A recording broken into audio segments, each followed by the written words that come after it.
لا حول ولا قوة إلا بالله العلي العظيم. حسبنا الله ونعم الوكيل. نعم المولى ونعم النصير. بسم الله الرحمن الرحيم. الحمد لله رب العالمين. الصلاة والسلام على النبي الأمي القرشي المكي المدني الأبتاه التهامي سيدنا الممجد وبشيرنا المسدد ونظيره المؤيد المصطفى الأمجد مولانا أبي الزهراء وأبي القاسم محمد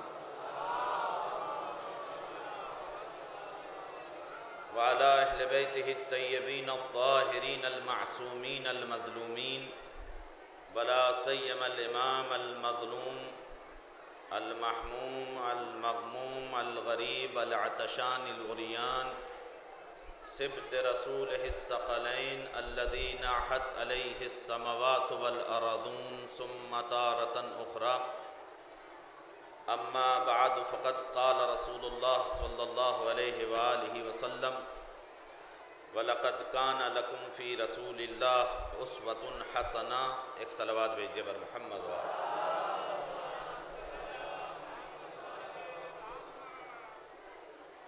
گزارش اور اپیل کے طور پر میں آپ حضرات کے سامنے جامعۃ المنتظر کے کیلنڈر کے اجرا کے طور پر یہ کیلنڈر پیش کر رہا ہوں. جامعۃ المنتظر نوگامہ سادات کا ایک مشہور اور فعال ادارہ ہے جس میں 120 بچے ہاسٹل میں دینوی تعلیم حاصل فرماتے ہیں اور 250 بچے پرائمری یونٹ میں ہیں. یہ کیلنڈر جامعۃ المنتظر کے اسٹال پر اور ٹینٹ پر آپ کو بدون ہدیہ دستیاب ہے. جن صاحب کو چاہیے جامعۃ المنتظر کا ٹینٹ لگا ہوا ہے صرف اس نظریے سے کہ دعاؤں میں جامعہ کو ہمیشہ یاد رکھیں. عزیزان گرامی قدر و برادران ایمانی، مسلسل دوسرے دن بھی فرش عزا پر بیٹھ کر محمد و آل محمد کے ذکر کو سماعت فرما کر اپنے دلوں کو منور کرنے والے محترم مجمع سے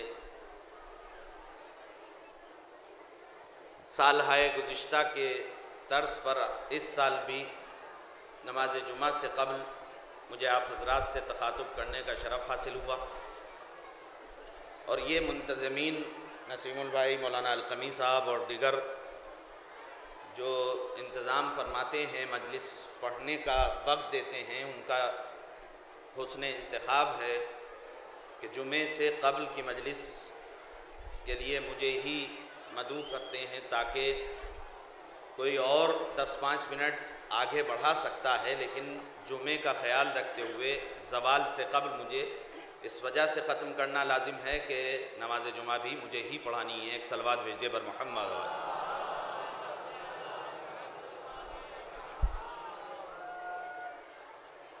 ایام آستانہ ماہ شعبان، اس سے پیوستہ جو مہینہ وہ ماہ رجب، اور آنے والا مہینہ جس کا استقبال ہم کر رہے ہیں وہ ماہ رمضان، جس کے لیے کلی طور پر میں نبی کریم کے اس فرمان سے بات کی ابتدا کروں کہ اے علی، رجب تمہارا مہینہ ہے، شعبان میرا مہینہ ہے، اور رمضان المبارک اللہ کا مہینہ. تو اب ہم کتنے حصار میں قدم رکھے ہوئے ہیں اس کا اندازہ شاید خود ہمیں نہ ہو. ماہ رمضان کے لیے تو باقاعدہ روایت میں ہے کہ اس کا نام بھی احترام سے لیا کرو، یا رمضان المبارک کہا کرو یا ماہ رمضان، یعنی احترام کے ساتھ رمضان کا نام لیا کرو. کتنی مناسبتیں ان تینوں مہینے میں ہیں اس کا اندازہ ہر مومن کو ہونا چاہیے. میں نے جس چھوٹے سے جملے کو قرآن مجید کے آپ کے سامنے سرنامہ کلام کے طور پر بیان کیا، لَقَدْ كَانَ لَكُمْ فِي رَسُولِ اللَّهِ أُسْوَةٌ حَسَنَةٌ. قرآن مجید جو ہمارے مضبوط اور پائیدار عقیدے کی مناسبت اور اعتبار سے آسمان سے وحی شدہ کتاب جو کسی عام سینے پر نہیں بلکہ نبی کریم کے سینہ اقدس پر نازل ہوئی۔ ایک صلوات بھیجیے بر محمد و آل محمد۔ اور خود اسی قرآن کا اعلان کہ اگر ہم اس کو پہاڑوں پر نازل کر دیتے تو پہاڑ پاش پاش ہو جاتے، پارا پارا ہو جاتے۔ اب یہ اعلان پہاڑ کی ناکامی اور کمزوری کا ہے یا سینہ اقدس محمدی کی مضبوطی کا ہے؟ ایک صلوات بھیجیے بر محمد و آل محمد۔ اب اس میں صاحبان فہم توجہ فرمائیں گے، یہ میں نے ایک اشارہ آپ کو دیا ہے کہ میں یہ نہیں سمجھ پایا کہ یہ یہاں سے تو پہاڑ بھی دکھائی دیتے ہیں، اس کی بلندی کا اندازہ کون لگا سکتا ہے؟ ہمالیہ بھی اس میں آ گیا، کسی ایک پہاڑ کے لیے نہیں کہا۔ اگر ہم پہاڑوں پر نازل کر دیتے اسے تو پہاڑ پارا پارا ہو جاتا ہے۔ نازل کس پہ کیا؟ سینہ اقدس نبوی پر۔ تو اب نہیں سمجھ پاتا میں کہ ان پہاڑوں کی کم اہمیتی کا اعلان کر رہا ہے اللہ یا ہمارے نبی کی افضلیت کا بیان کر رہا ہے۔ بس عزیزان گرامی قدر، اسی قرآن میں اللہ نے اس بات کا اندازہ رکھتے ہوئے کہ آنے والے وقت میں کچھ لوگ حسبنا کتاب اللہ کے دعوے دار ہوں گے کہ ہمیں تو صرف خدا کی کتاب ہی کافی ہے، ارشاد فرمایا وَلَقَدْ كَانَ لَكُمْ فِي رَسُولِ اللَّهِ أُسْوَةٌ حَسَنَةٌ۔ دیکھو یہ قرآن صامت ہے، اس کو سمجھنے کے لیے قرآن ناطق نبی کریم کی ذات تمہارے درمیان ہم نے بھیجی تاکہ تم اس کو دیکھتے رہو اور نمونہ عمل کے طور پر زندگی گزارتے رہو۔ ایک صلوات بھیجیے بر محمد علیہ۔ دیکھیں اتنی دیر کا معاملہ تھا، جو ماشاءاللہ سے صبح سے مسلسل مجلسیں سن رہے تھے۔ میں ہر سال یہ کہتا ہوں کہ اجباری نہیں ہے، انہیں اٹھنا چاہیے، حاجت پوری کرنے کے لیے جانا چاہیے۔ اب دوسرا مجمع ماشاءاللہ سے اتنا ہی آپ کے سامنے ہے، لیکن میں 10 بستہ مسلسل ایک ابھیان چلا رہا ہوں، ایک سلسلہ بڑھا رہا ہوں، اپنی ماں اور بہنوں سے اس طریقے سے معافی مانگتے ہوئے کہ کسی اسلامی شعار میں ہمارے یہاں یہ زیبا نہیں دیتا کہ عورتیں مردوں کے شانہ بشانہ بیٹھ کر مجلسوں کو سنیں۔ کسی بھی شعار اسلامی میں مذہب یہ اجازت نہیں دیتا۔ اگر ان کا شکوہ یہ ہو کہ صاحب ہم بیٹھیں کہاں، تو اس سال تو کم سے کم گزشتہ سال بھی انہیں شکایت ختم ہو جانی چاہیے۔ ویسے تو میں نے عرض کیا تھا کہ وہ پنڈال خواتین ہی کے لیے بنایا تھا جب بنایا جا رہا تھا، جتنا بڑا یہ ہے اس سے بڑا وہ پنڈال ہے۔ اس کے بعد آپ پیچھے اپنی دیکھیے، میں بالکل سامنے دیکھ رہا ہوں، یہ بالکونیاں میری ماں اور بہنوں کے لیے بنائی گئی ہیں۔ اوپر خالی ہے جگہ، نیچے خواتین سے بھری ہوئی جگہ ہے۔ ایک صلوات بھیجیے بر محمد علیہ۔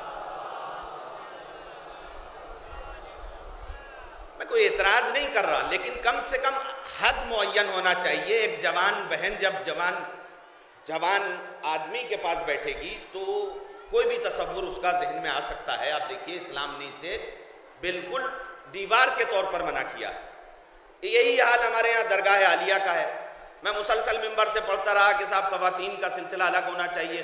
آپ باہر 4 معصومین کے یہاں تشریف لے جائیے گا، عراق، ایران، سعودی، کہیں یہ نہیں ملے گا کہ عورتیں بھی وہیں ہوں اور مرد بھی وہیں ہوں۔ کل میں زیارت کر رہا تھا تو یہی عالم ہے، اس وقت میں زیارت کر رہا تھا تو یہی عالم ہے، جبکہ دروازے اور باقاعدہ پردے لگا دیے گئے ہیں، خواتین کا الگ زیارت کے لیے انتظام کیا ہے۔ پہلے تو یہ تھا کہ صاحب درگاہ چھوٹی ہے اس وجہ سے یہ اہتمام نہیں کیا جائے گا، نہیں کیا جا سکتا۔ اب تو ماشاءاللہ سے درگاہ بڑی ہو گئی ہے۔ اچھا دوسری بات یہ ہے کہ یہ بات یہیں میرے ساتھ بھی ہوئی اور آپ مردوں کے ساتھ بھی ہوتی ہوگی۔ شہزادی جناب فاطمہ زہرا کے روزے کی شبی بھی ہے، بی بی جناب سکینہ کے روزے کی شبی بھی ہے، اس میں ہم مرد باوجود رکھے کہ ان کی اولاد ہیں نہیں جا سکتے۔ آپ اتنی اجازت نہیں دیتی کہ کوئی مرد بی بی جناب فاطمہ زہرا کی زری پر جا کر زیارت کر لے، تو آپ کم سے کم اپنی حد میں آدھے میں رہیے کہ مولا کے آدھے اس حصے میں جس میں خواتین کا حصہ ہے اسی میں آپ زیارت کریں۔ یہ تاریخ کو بدل کیوں رہی ہیں جمل کے اعتبار سے کہ مردوں کے درمیان عورتیں آ گئی تھیں؟ ایک صلوات بھیجیے بر محمد علیہ محمد۔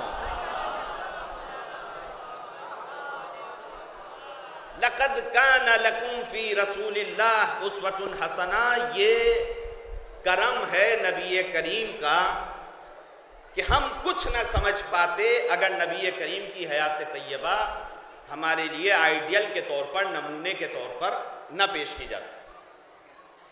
ہمیں جنت کا کچھ نہیں پتا تھا، ہم تو سمجھتے ہیں اسی طریقے کا کوئی پارک ہوگا، کوئی باغ ہوگا۔ ہم جہنم کی آگ کو کیا سمجھ پاتے؟ جو تندور ہی کی آگ کو بہت سمجھ بیٹھتے ہیں، بھٹیوں کی آگ کے پاس جن کے ٹینٹ ہیں، وہ اس سے جہنم کی آگ کا تصور کرتے ہیں۔ کبھی آپ کے گھر فرشتہ آیا ہے جن بن کر جناب عباس کے علم کو گھیرے میں لے کر بار بار طواف کرتے ہوئے، حاضری دیتے ہوئے جوان لڑکے اور لڑکیوں کو تو دیکھا ہے، لیکن جن کو کسی نے نہیں دیکھا، جن کو کسی نے نہیں دیکھا۔ اور یہ بھی ایک المیہ ہے۔ ایک جوان تھے ہمارے یہاں کے، ان پر بھی حاضری آ رہی تھی۔ میں اتفاق سے 13 رجب یا اس مناسبت سے بعد میں زیارت کے لیے یہاں آیا ہوا تھا، تو انہوں نے مجھ سے کہا کہ صاحب مولانا آپ شرعی حیثیت حاضری کی بتائیے۔ تو میں نے ان سے یہ کہا کہ میں جلتے ہوئے توے پہ بیٹھ کر بھی اگر اس وقت منع کروں گا کہ حاضری کوئی چیز نہیں تو آپ ماننے والے، اس لیے کہ آپ اس مرض کے خود ہی مریض ہیں۔ اور جتنا مذہب کا مجھے پتا ہے اتنا ہی آپ کو بھی پتا ہے کہ مذہب حاضری وازری کو کچھ نہیں مانتا، اس لیے کہ اکثر مسئلے ہم سے معلوم نہیں کیے جاتے بلکہ ہمیں بتائے جاتے ہیں کہ ہم سے بھی آتے ہیں۔ ایک صلوات بھیجئے بر محمد و آل محمد۔ جو مومنین آتے ہیں نا ہم سے معلوم کرنے کے لیے تو ہمیں بتانے آتے ہیں تاکہ ہم بھی نام لکھ لیں کہ ان کو بھی علم آتا ہے، ان کو بھی معلومات ہوتی۔ میں نے ایک ہی جملہ مسجد کے سامنے، ابھی بھی میں مسجد کو گواہی میں رکھ رہا ہوں اور مولا کے روضے کو بھی گواہی رکھتا ہوں۔ اس مسجد کے سامنے 4-5 لوگ اور میرے ساتھ تھے، ہم بستی کے، ان کے سامنے میں نے اس جوان سے ایک ہی جملہ کہا کہ میں 14 معصومین کے روضوں پر اور 14ویں یعنی امام زمانہ کے مقدس سرداب پر گیا، اور بالخصوص جب میں ایران چھوڑ رہا تھا تعلیم کے سلسلے سے، تو میں نے اس سے پہلے 14 معصومین کے روضے یعنی 13 معصومین کے روضوں پر اور 14ویں امام زمانہ کے سرداب پر جا کر حاضری دی، اور اپنے ہاتھ اور قلم کو بھی مس کیا اور اپنی زبان کو بھی مس کیا، اس لیے کہ میں اس کا قائل ہوں کہ جو کچھ عطا ہوتا ہے وہ اللہ انہی دروازوں سے دیتا ہے۔ اور میں اس دعا کو بھی اپنے شعار اور وظیفے میں رکھتا ہوں کہ پالنے والے، اپنے نوجوانوں سے خطاب کر رہا ہوں کہ پالنے والے مجھے جو کچھ تو دے در محمد و آل محمد سے مس کر کے دینا۔ اس کا کیا فائدہ ہے صاحب؟ اس کا فائدہ یہ ہے کہ دنیا لاکھ چھیننا چاہے لیکن نہ وہ عزت چھین سکتی ہے جو اس در سے ملتی ہے، نہ وہ دولت چھین سکتی ہے جو اس در سے ملتی ہے۔ ایک صلوات بھیجئے بر محمد و آل محمد۔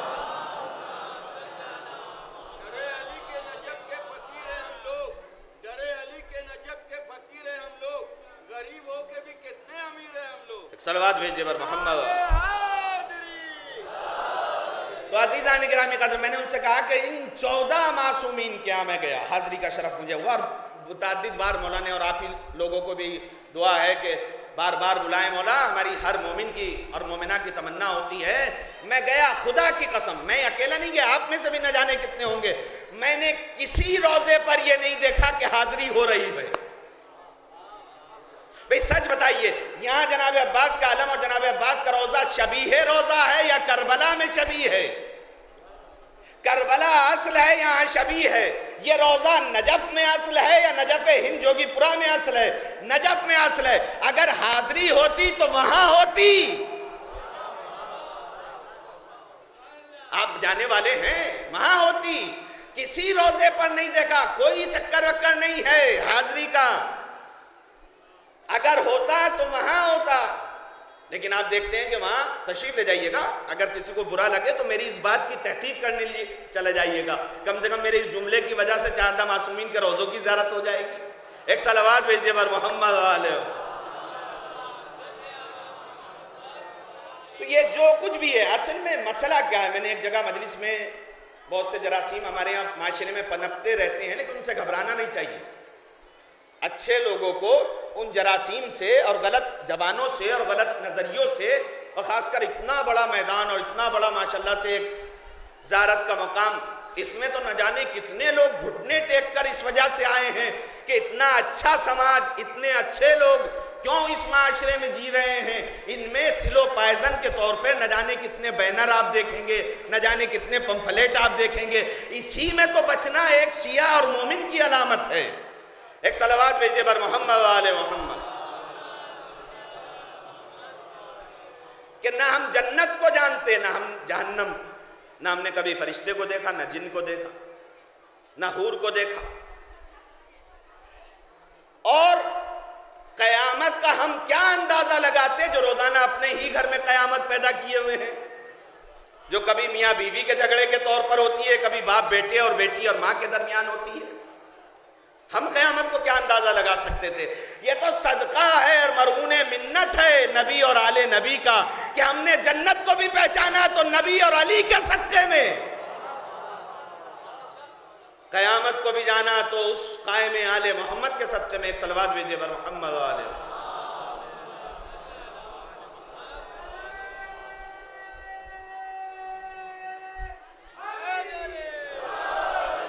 یا بتائیے آپ نے کہیں اور سے پہچانا؟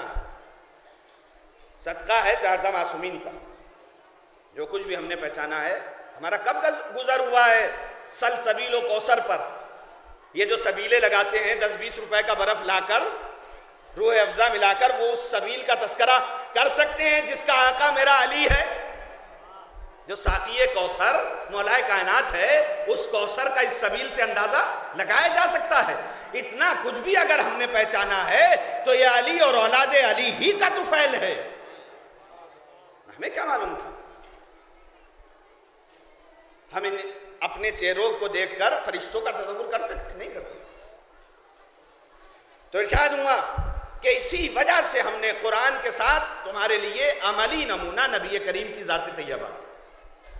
ایک سب سے بڑا مسئلہ پیش یہ ہوتا ہے کہ مولانا آپ بھی عجیب باتیں کرتے ہیں، ایگزامپل تو دیتے ہیں نبی کا، محمد صلی اللہ علیہ وآلہ وسلم کا، حضرت علی کا، امام حسن کا، 12 اماموں کا کیا دیتے ہیں؟ مثال دیتے ہیں، اور ہم سے یہ چاہتے ہیں کہ ہم ان جیسے ہو جائیں۔ یہ عجیب سا لمحہ ہے کہ مثال دی ان کی جن کا سایہ بھی نہیں، نبی کریم کا تو سایہ بھی نہیں تھا نا، اور چاہتے کیا ہیں کہ ہم ان جیسے ہو جائیں۔ نہیں میرے نوجوان ساتھیوں، نہیں میری ماں اور بہنوں، ہم ہرگز نہیں چاہتے کہ ان جیسے ہو جائیں۔ ہمارے اور دوسرے مسلمان بھائیوں کے درمیان تو جھگڑا ہی یہ ہے کہ کچھ نے انہیں اپنا جیسا سمجھ لیا، اسی وجہ سے ہم نے انہیں کسی جیسا نہ سمجھا۔ صلوات بر محمد آل محمد۔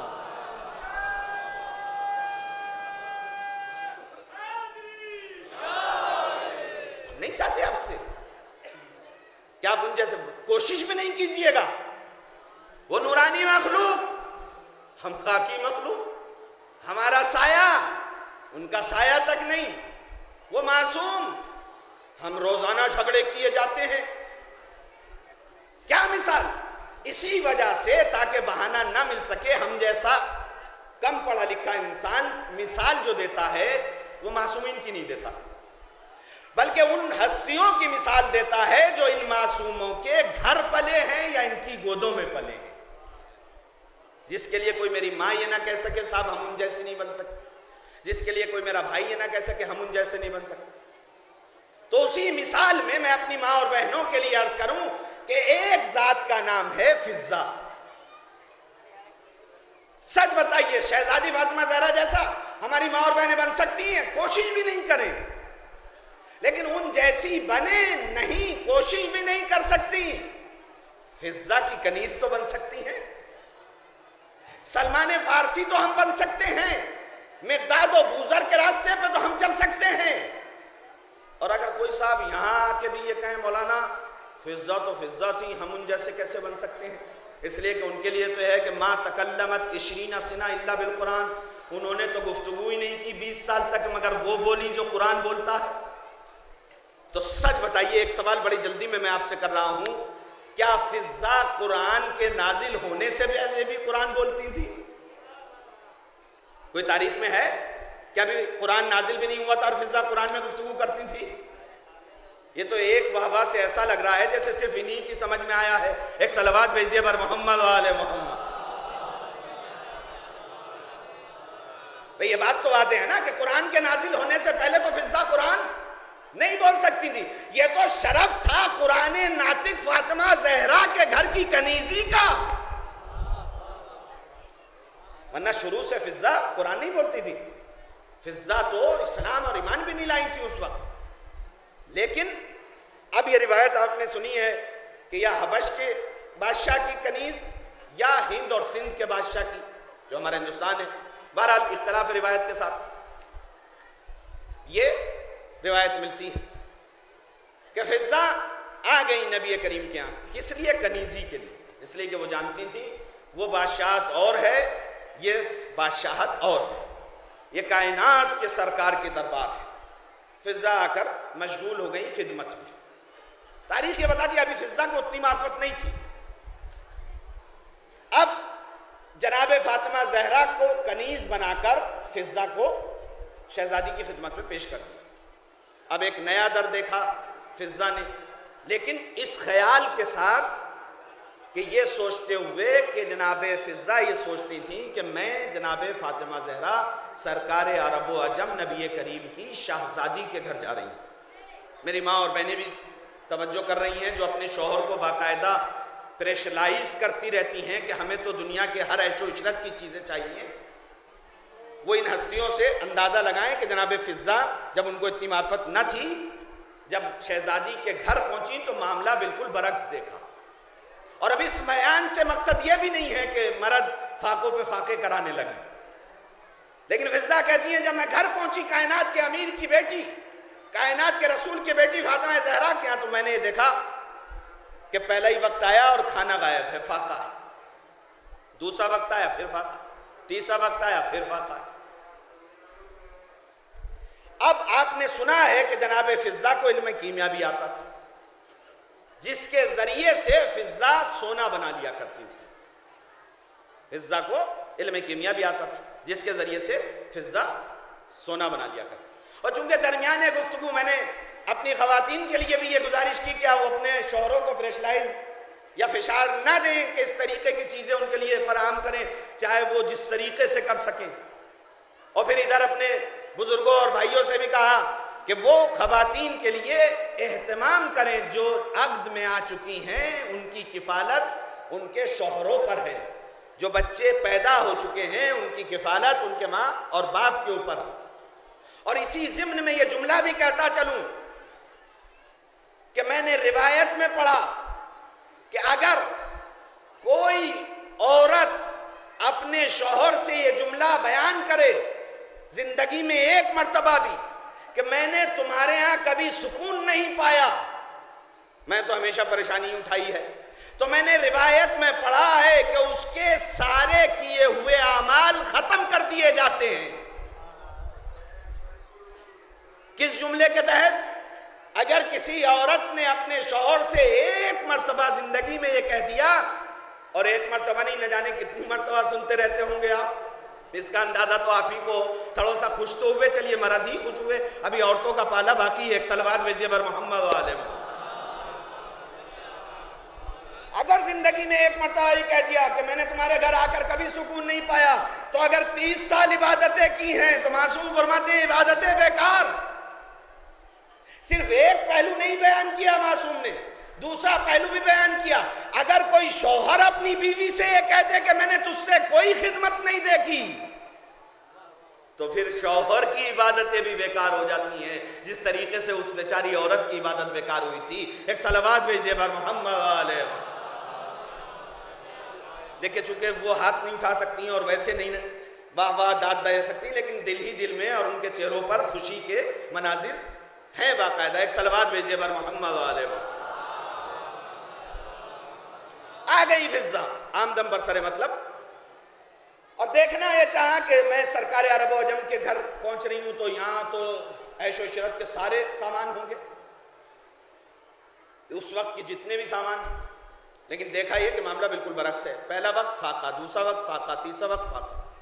اب فضہ چونکہ علم کیمیا آتا تھا، فضہ ایک گوشے میں بیٹھی اور بیٹھنے کے بعد فضہ نے سونا بنانا شروع کیا. سونا بنا کر فضہ مولا کی خدمت میں آئے. اب ایک مرتبہ مولا کائنات نے، بہت جلدی بیان کروں گا، مصائب تک پہنچ رہا ہوں، فضہ نے مولا کی خدمت میں پیش کرنا چاہا. ایک مرتبہ مولا نے سونے کی طرف دیکھا اور فضہ کی پیشانی کی طرف دیکھا اور دیکھ کر کہا فضہ کیا مقصد ہے؟ کہا میں یہ چاہتی ہوں کہ چونکہ فاقوں پہ فاقے ہیں، میں علم کیمیا رکھتی ہوں اور میں نے یہ سونا بنایا ہے، آپ جائیے اور بازار میں اس سونے کو فروخت کر کے آذوقہ زندگی فراہم کر لیجئے. ایک مرتبہ مولا نے فضہ کی پیشانی کی طرف دیکھ کر اور سونے کے ٹکڑے کی طرف دیکھ کر ارشاد فرمایا فضہ اگر تانبے کو تھوڑا سا اور پگھلا لیتی تو اچھے کیرٹ کا سونا بن جاتا، اچھے درجے کا سونا بن جاتا. یہ کیرٹ جو ہے، جو آج ہمارے ہاں چلتا ہے، عربی میں اسے عیار کہتے ہیں فارسی میں، اور درجہ وہی ہے یعنی کیرٹ. مثلاً اگر 18 کیرٹ کا ہے تو 20 کا ہو جاتا، 20 کا تو 22 کا ہو جاتا. اور فضہ کہتی ہے میں حیران ہو گئی، میں پریشان ہو گئی، میں نے معلوم کیا اے علی، عام دم برسر مطلب مجلس مسلسل سن رہے ہیں آپ، لقد کان لکم فی رسول اللہ اسوۃ حسنہ، ہم نے نبی کریم اور آل نبی کی زندگی تمہارے لیے نمونہ عمل قرار دی. یہاں کوئی میرا نوجوان ساتھی میلہ سمجھ کے نہ آئے، کائنات کے امیر کی بارگاہ سمجھ کے آئے. صرف اس جملے کی تبدیلی میں دیکھیے گا آپ کے اندر کتنی چینجنگ آئے گی، کتنی تبدیلی آئے گی. جب کائنات کے امیر کا دربار سمجھ کر آئیں گے تو پھر گناہ کے لیے قدم نہیں بڑھ سکتے، اس لیے کہ محبت علی کہاں اور گناہ کہاں، علی کا غلام کہاں اور گناہ کہاں.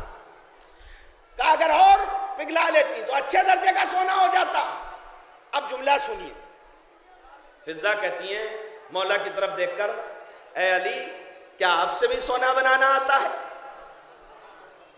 بات کہاں سے شروع ہوئی تھی؟ ہم نبی جیسے نہیں بن سکتے، بننے کی کوشش بھی نہیں کیجیے گا. 12 اماموں جیسے، جناب فاطمہ زہرا جیسے نہیں بن سکتے، بننے کی کوشش بھی نہیں کیجیے گا. فضہ کے کنیز تو بن سکتے ہیں، غلام میسا میں تمار تو بن سکتے ہیں، غلام سلمان تو بن سکتے ہیں. کیوں؟ اس لیے کہ پہلے دن سے ان کو وہ معرفت نہیں تھی.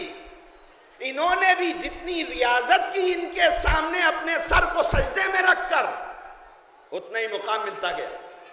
علی آپ سے بھی سونا بنانا آتا ہے. بس ایک جملہ جس کے لیے زحمت تھی، میرے مولا نے فرمایا فضہ ہماری معرفت حاصل کرو. ہمارے یہ دونوں بچے حسن و حسین بھی سونا بنا سکتے ہیں، لیکن یاد رکھو ہم اس دنیا میں مادی سونا بنانے کا درس دینے کے لیے نہیں آئے، بلکہ کردار کو سونا بنانے کے لیے آئے ہیں.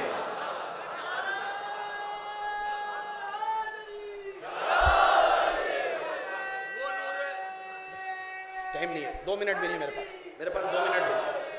کائنات کا امیر یہ کہہ رہا ہے ہماری معرفت حاصل کرو. ہم دنیا میں مادی سونا بنانے کے لیے نہیں آئے ہیں، کردار کو سونا بنانے. جب کردار سونا بنتا ہے تو میسا میں تمار دار پہ بھی چڑھ کر علی علی کرتا ہے. یہاں پنڈال میں بیٹھ کر ہاتھوں کو بلند کر کے علی علی کرنا بڑا آسان ہے، دار پہ علی علی کرنا بڑا مشکل ہے. میں نے بارہا کہا ہے جو صرف ایسے نعرے لگاتے ہیں کہ میں نعروں کا مخالف نہیں ہوں، لیکن کم سے کم ایک ایسا نعرہ تو لگایا جائے جو قیامت تک میسمی آواز میں ہو.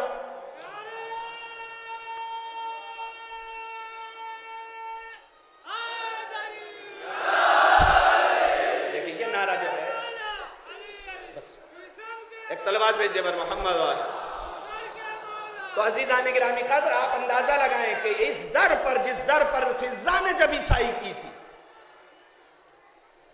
اتنی معرفت حاصل کی کہ اب فضہ جو بول رہی تھی قرآن بول رہی تھی. کیوں؟ اس لیے کہ قرآن ناطق کی کنیزی کر چکی تھی. فضہ سچ بتائیں سیدہ تھی، سیدانی تھی فضہ؟ اچھا چلیے جناب سلمان سید تھے؟ نہیں. اگر کسی فارس کے رہنے والے سلمان کا کردار اتنا بلند ہو جائے تو وقت کا نبی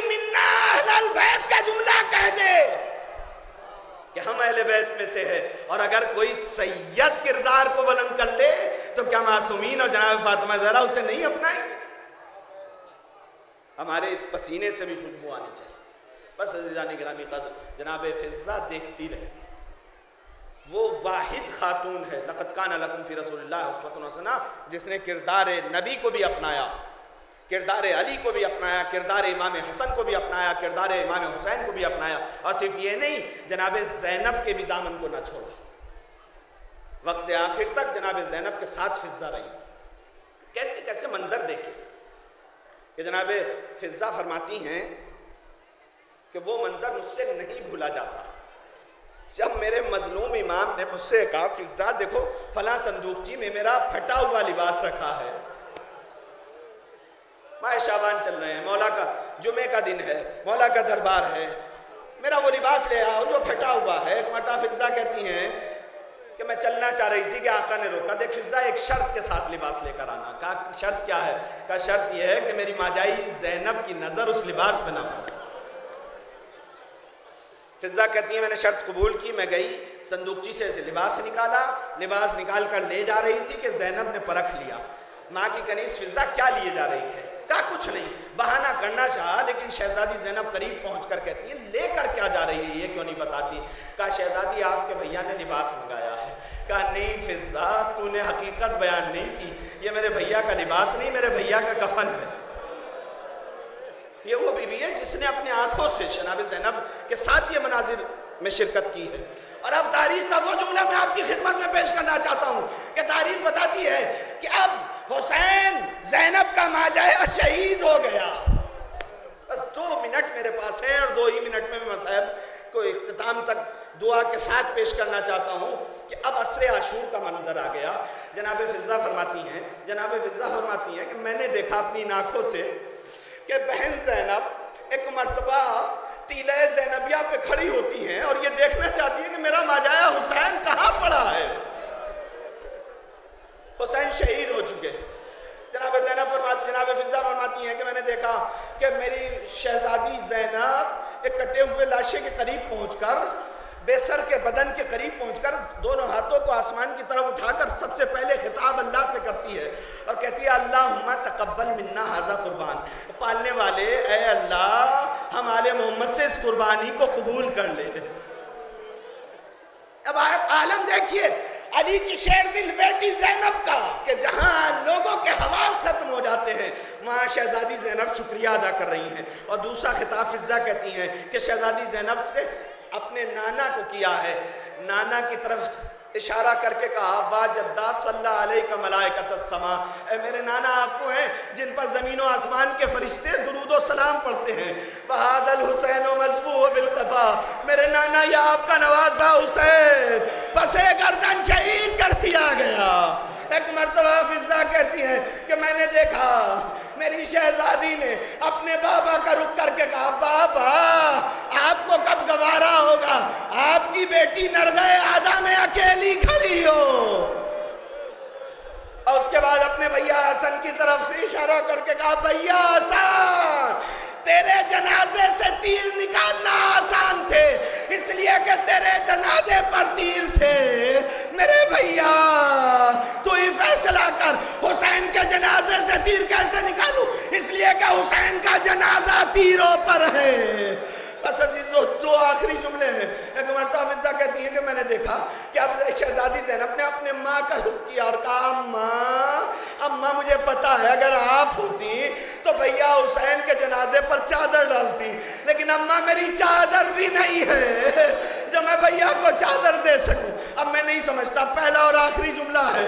جناب فضہ کہتی ہیں کہ جب منادی نے ندا کر دی علاقت قتل الحسین، تحقیق کے حسین شہید کر دیے گئے، تو جناب فضہ فرماتی ہیں کہ شہزادی زینب باہر نکل آئیں، ٹیلہ زینبیہ جس کو آپ نے سنا ہے اس پر آ کر کھڑی ہو گئیں، اور شہزادی سے جب کسی نے پوچھا کہ شہزادی آپ نے اپنے بھیا کو کیسا پہچانا، اس لیے کہ نہ تو آپ کے بھیا کے جنازے پر سر تھا اور نہ لباس تھا، کہہ لیں گے جب میں ٹیلے پر آ کر کھڑی ہوئی تو میں یہ دیکھ رہی تھی کہ اتنے جنازوں میں میرے بھیا کا جنازہ کون سا ہے۔ بس آخری جملہ ہے، خصوصاً میری ماں اور بہنیں اس جملے کو سنیں تاریخ بتاتی ہے کہ جناب فضہ نے فرمایا کہ شہزادی نے بیان کیا کہ جب میں دیکھ رہی تھی جنازوں میں تو میری نگاہ اس نہر پر پڑی کہ جس کے کنارے دو کبوتر بیٹھے ہوئے تھے اور دونوں کبوتر اپنی منقار میں اپنی چوچ میں پانی لے رہے تھے. بس آخری جملہ.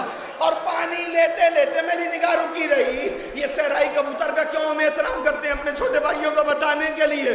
تاریخ بتاتی ہے شہزادی زینب کہتی ہیں وہ دونوں کبوتر اڑے, میری نگاہ ان پر رکی رہی.